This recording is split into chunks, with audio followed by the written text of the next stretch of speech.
The word celibacy does not describe or is not the translation for Brahmacharya. Brahmacharya means, Brahman means the ultimate, Charya means the path. You're on the path of the ultimate, that is Brahmacharya. Celibacy is talking only about the physical aspect of holding yourself back from an unnatural urge which is going on in the body and more in the mind. So celibacy is not the right thing to say when we say Brahmacharya. What it means is, you are working to organize your energies in such a way that your joy, your love, everything that you need is within yourself. You have enough experience in life to know that nobody, however dear they may be, is 24 hours reliable. Isn't it so? Yes? Yes or no? Yes. All of you have enough experience in life to know that, isn't it? However dear and wonderful they are, nobody in the world is reliable 24 hours of the time to maintain your love and joy, isn't it so? Yes. Have you realized that, or you're still hoping?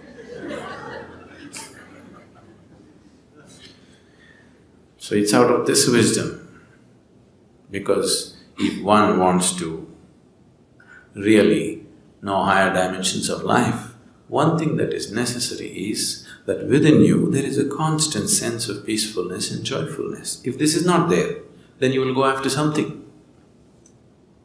If you don't feel steadily peaceful and joyful, then you will do compulsive activity of trying to be happy. So, a brahmachari is somebody who is trying to organize his energies in such a way that to be peaceful and joyful is all his own. He is not going to lean on anybody for that. Have all the brahmacharis reached there? That's not the point. They're working towards it. They need support, they need atmosphere to make that happen for themselves. It's not a small task that they have taken up. If once a human being's way has become like this, that his peace, his love, his joy is not dependent on anybody, he has the necessary background to spring up to another dimension. If this is not there, he will naturally get entangled in compulsive activity. So brahmacharya on one level fundamentally means to move from being a compulsive human being to a conscious human being. You may decorate your compulsiveness with all kinds of romance around it, but do you see it's a compulsive behavior? Yes, it is not a conscious behavior. You may have the whole world with you, it doesn't matter, but it is a compulsive behavior. You can write poems about it, you can write great stories about it, you can make movies about it, but fundamentally it's a compulsive behavior which you're trying to clothe in so many beautiful clothes just to not face the reality. Once someone understands that if I'm involved in compulsive activity, I will never go where I want to go. Isn't it so? Yes?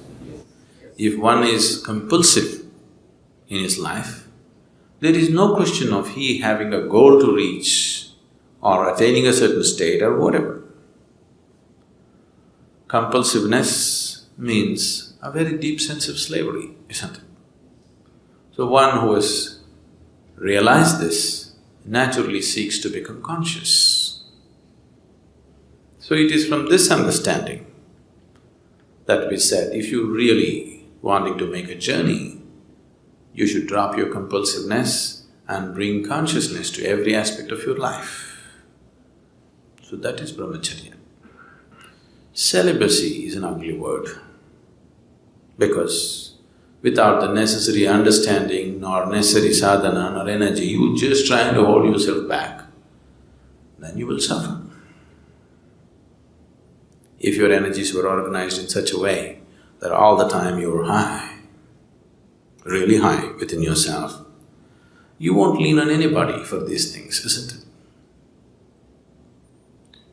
Oh, I'm not like that right now. What to do? As I told you, these things don't come unless you make some effort towards it. One can go through life with the compulsive patterns without much effort. You can allow the life to carry you on. I know right now the new age philosophy is let it flow. I don't know what they're letting flow anyway. See, being a part of life, being involved with the process of life on the surface is one thing, at the core is another thing. Nature is on two different levels. One aspect of nature knows nothing other than self-preservation and procreation. This is the surface of nature. Your own nature if you take the nature of this body, it knows only self-preservation and procreation. It doesn't know anything else. So if you go by your physical nature, naturally this is all that you will do. Survival and procreation.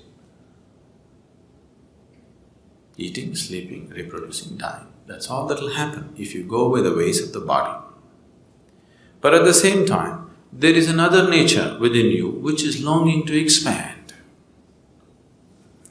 If you give it the whole existence, it'll gobble up and still be hungry. Yes? Do you have that or not? If you feed the whole existence to this one, it'll gobble up everything and still be hungry for more. So there is another dimension of nature within you which wants to expand in an unbounded way. Which one do you give into is subject to who you are. If you give into the physical nature, all you will know is just this. If you give in to the inner nature, which wants to become boundless, then the life is different. So if you have given in, or if you have seen the ways of the inner nature are far beyond the ways of the physical nature, naturally you will choose to create a situation in your life that is conducive for that. It is from this understanding that Brahmacharya or sannyasa became a part of spiritual process. Celibacy is a Western idea that is just to imitate the yogis of the past. All these things have been picked up at random by people. If you are not aware of this, even 6,000 to 8,000 years ago, Indian yogis traveled all over Europe and Arabia. They established many things. Even when the Phoenicians were building things in Arabia, they were setting up their empire. Even then, the Indian architects, the Indian sculptors, the Indian elephants and the Indian yogis went. That's almost 5,000 to 6,000 years ago. If a team of elephants, laborers, sculptors, architects and yogis have to be there must have been a much longer association before that, isn't it? Suddenly one team won't end up there in those days. So wherever they went, they did create some awareness of what is the significance of their way of life. So people picked this up at random without the necessary understanding. That is how celibacy became a part of other cultures. What came from a very deep understanding, just the surface of it they took. That'll happen everywhere. See the yoga, right now yoga means just twisting your body, just the surface.